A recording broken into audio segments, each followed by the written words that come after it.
The song was the catalyst for Tina Turner's comeback and subsequent renaissance as a musical icon. Turner's 1983 song of Al Green's Let's Stay Together marked the start of a new phase in her career. It helped her break out of her former bluesy and harsher rock persona and achieve global superstar pop fame. Martyn Ware, a co-producer from the British synth-pop group Heaven 17, and the duo worked together on the song. He continues, at that time, it was the best-selling 12-inch single in American history. However, it was more popular in the UK and Europe and released a year before Tina Turner's huge global hit, the album Private Dancer. It established a foundation and caused everyone to sit up and pause.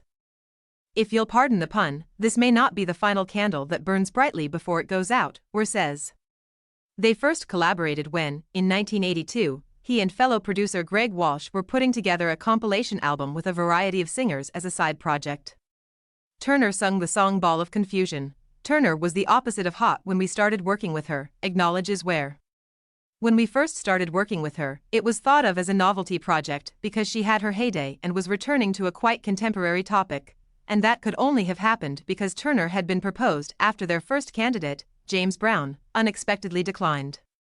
Turner reportedly questioned Ware as she entered the London studio, "Where's the band?" He continues, "There was no band, it was just us and synthesizers, which was quite unusual back then." Turner and Davies asked Heaven 17 if they would like to write a few songs for the impending LP Private Dancer after that release, but they ran out of time. The group recommended she record a few cover songs instead.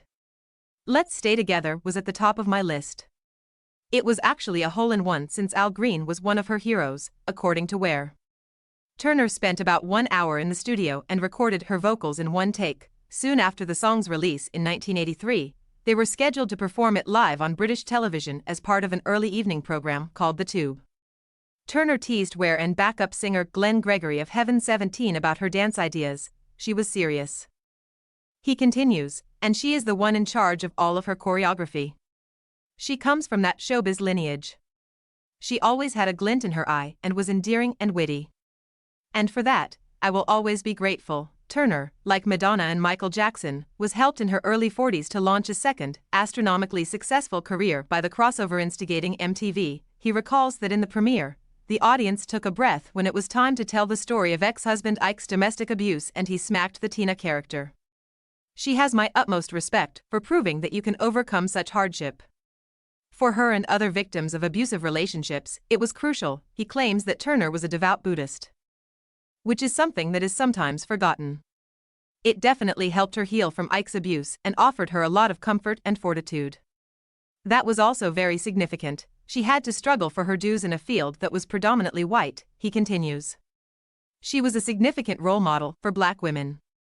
The best performer I have ever collaborated with in a recording studio was her, in my opinion.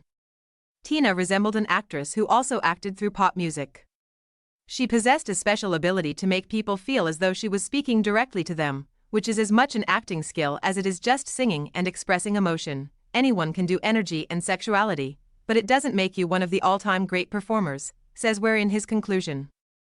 You must possess a variety of performative abilities, from delicacy to sensitivity, as well as emotions that others may relate to, and Turner allegedly did.